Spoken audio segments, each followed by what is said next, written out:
রাসূলুল্লাহ সাল্লাল্লাহু আলাইহি ওয়াসাল্লামের সুন্নাতগুলা দুই ধরনের।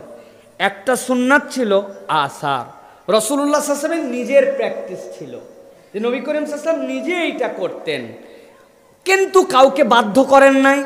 সাহাবায়ে কেরাম ভিন্নটা করেছেন, নবীজি অন্যরকম মতামত দেন নাই, নিষেধ করেন নাই। কিন্তু নবী করিম সাল্লাল্লাহু আলাইহি ওয়াসাল্লামের একটা ব্যক্তিগত সুন্নাত ছিল, তার মধ্যে অন্যতম একটা সুন্নাত ক্বাবলান নবুওয়াহ ওয়া বা'দান নবুওয়াহ, নবুয়তের পূর্ব এবং পরে। নবী করিম সাল্লাল্লাহু আলাইহি ওয়াসাল্লাম হজের সময় একবার হলক করা ছাড়া পুরা জীবনে নবীজি কখনো ন্যাড়া করেন নাই, কখনো ছোট চুল রাখেন নাই। নবী করিম সাল্লাল্লাহু আলাইহি ওয়াসাল্লামের চুল বড় বড় ছিল, মাঝে মাঝে দুই দিক দিয়ে চুলের জুলফি এরকম করে একটু নেমে গেছে, এরকম হাদিসেও আছে।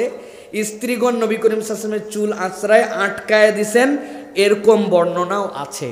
সুতরাং এইগুলো সব হাদিসের দলিলের আলোকে সর্বোচ্চ কতটুকু রাখতে পারবেন এটা নিয়ে অনেকেই বলেছেন বাইনা মানকাবাই, এই দুই কাঁধের মধ্যে আমাদের যে প্রথম হাড্ডিটা মেরুদণ্ডে শুরু হয়েছে এই পর্যন্ত ছেড়ে দেওয়া যাবে।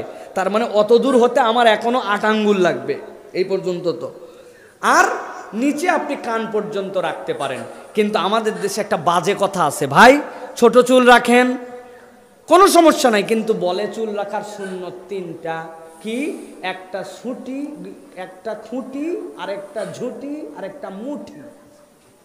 আছে না চাচা? অধিকাংশ ফুকাহায়ে কেরামের মতে কোনো কারণ ছাড়া, ডাক্তারের প্রেসক্রিপশন ছাড়া অথবা হজ উমরার সফর ছাড়া ন্যাড়া করা জায়েজ নাই।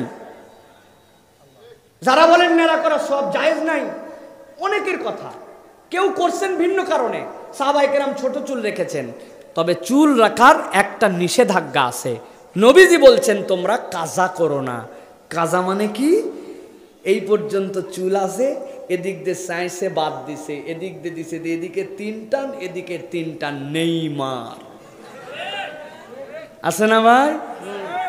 এইটা শরীয়তে জায়েজ নাই। আপনি মুসলমানের সন্তান হিসাবে সব চুল ছোট রাখেন, সমান রাখেন, একটু বড় রাখেন, সব এক মাপে রাখেন, বাবরি রাখেন, কেটে রাখেন, কিন্তু এই কাজা করা যাবে না, এইটা জায়েজ নাই। আর যাদের সুযোগ আছে সুন্দর করে এই চুল আস্তে করে রেখে দেন। তবে পিতা মাতার থেকে অনুমতি নিতে হবে, পিতা মাতার অধীনে যদি আপনি থাকেন। আপনি কোনো সুন্নত পালন করেন না, কিন্তু হঠাৎ করে চুলের ব্যাপারে আপনার বিরাট আকর্ষণ, কারণ এটা আপনার তাহলে সুন্নত পালন নয়, আপনার মনের হাওয়াটাকে নবীজির সুন্নতের ব্যবহার হিসাবে আপনি করতেছেন। অনেকেই আছে এরকম, ঠিক না ভাই? এই জন্য বাপ মার থেকে অনুমতি নিয়ে নেবেন।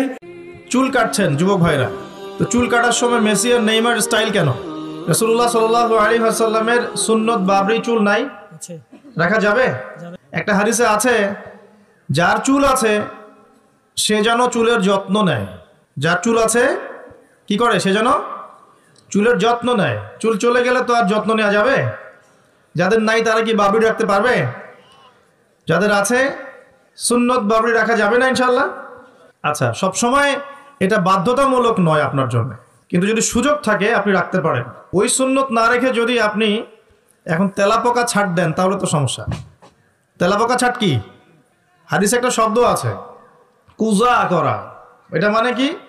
মাঝখানে চুল থাকে এইভাবে লম্বা আর 2 পাশ ফাঁকা, এই চুল কাটাটাকে হাদিসে নিষেধ করা হয়েছে। এটা কি জানতেন? আপনারা জানেন না, আমি জানি। এভাবে চুল কাটাটাকে হাদিসে কি করা হয়েছে? নিষেধ করা হয়েছে। আর রাসূলুল্লাহ সাল্লাল্লাহু আলাইহি ওয়াসাল্লাম সবসময় একটা কথা বলতেন, তোমরা ইহুদি খ্রিস্টানদের বিরোধিতা করবে। তোমরা ইহুদি এবং খ্রিস্টানদের কি করবে? বিরোধিতা করবে।